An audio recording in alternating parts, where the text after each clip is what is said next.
Welcome back to 3 Delirium. My name is AJ, and today I thought we'd touch back on to a concept I had originally thought of way back before this channel even existed.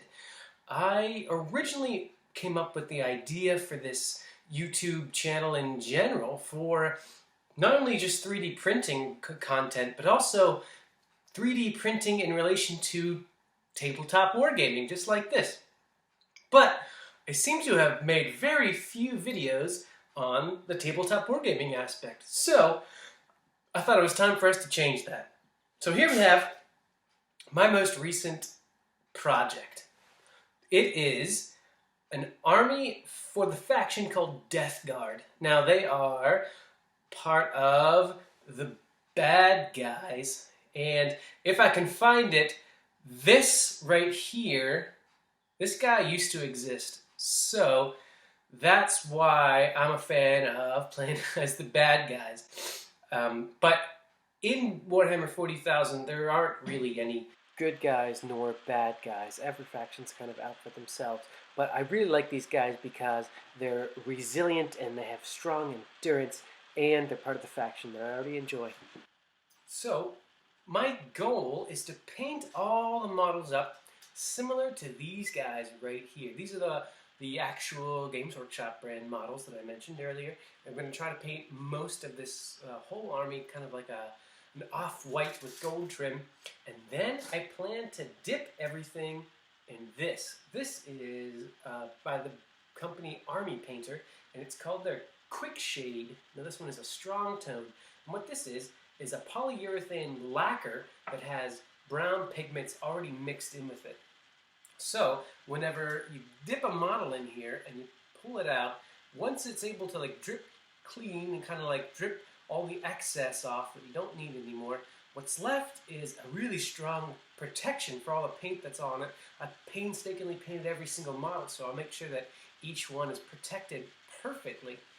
But also, since there's pigment in there already, that pigment will sit in like the recesses and cracks of the models to kind of give it a bit more of a weathered and dirty look that this kind of army would go for.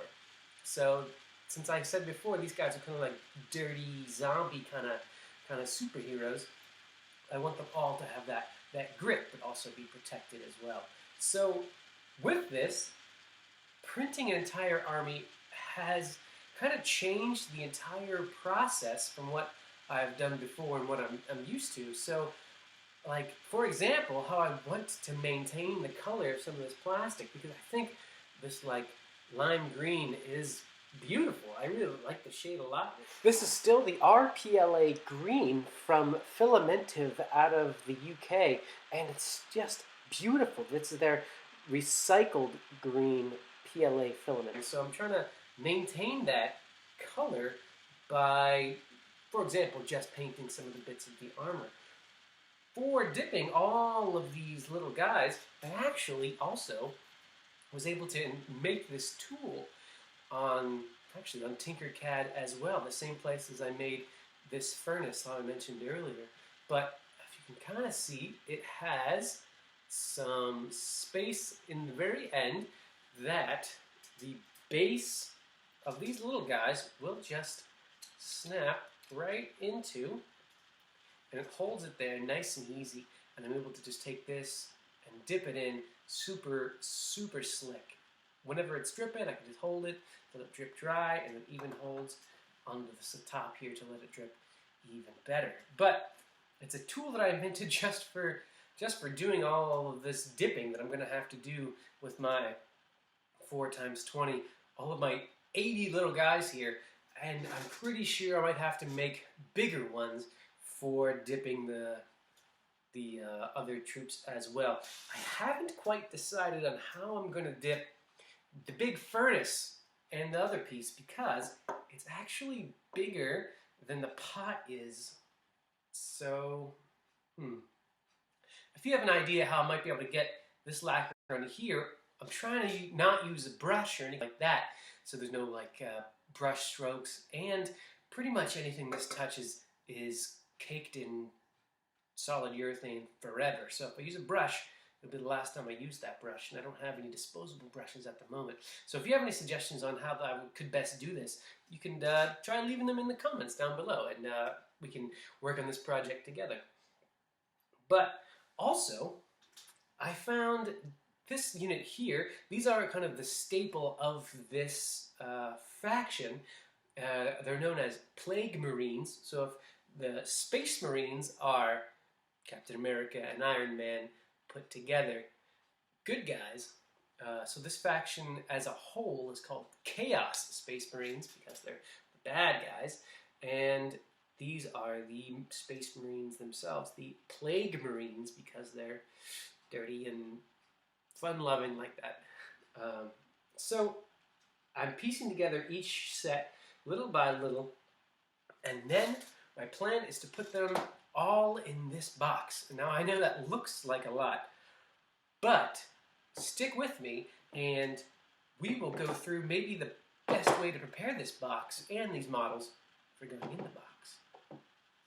So I have with me, this is a different army. These are Space Marines, and what I have in here are 2 Space Marines sets from this box. This box came out early last year. It had 2 factions in it, but a friend of mine and I split 2 of these.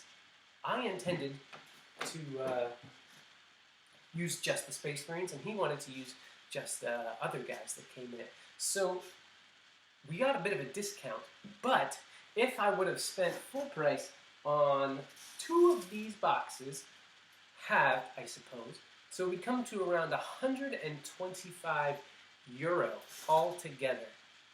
Now, this whole roll of filament cost me 20 euro, and I seem to have used, you can see right here, about half of it, and with all of these models combined, you can think about doubling that weight, because like you've seen in previous videos, all of these models would have had to have support material. So essentially, kind of like this one actually, you can kind of think, this is just arms and the weapon, you can kind of think that every model is double the weight. So far on this entire faction, I've spent around 10 euro. And it's about the same quantity it would give the army in here that could have gone for 125 euro a run for its money. About equal weight, equal power points, whichever you'd like to say.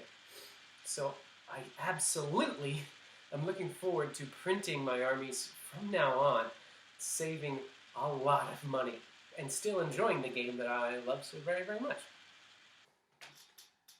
Thanks for joining me on 3 Delirium, where we can all hallucinate about the possibilities of 3D printing.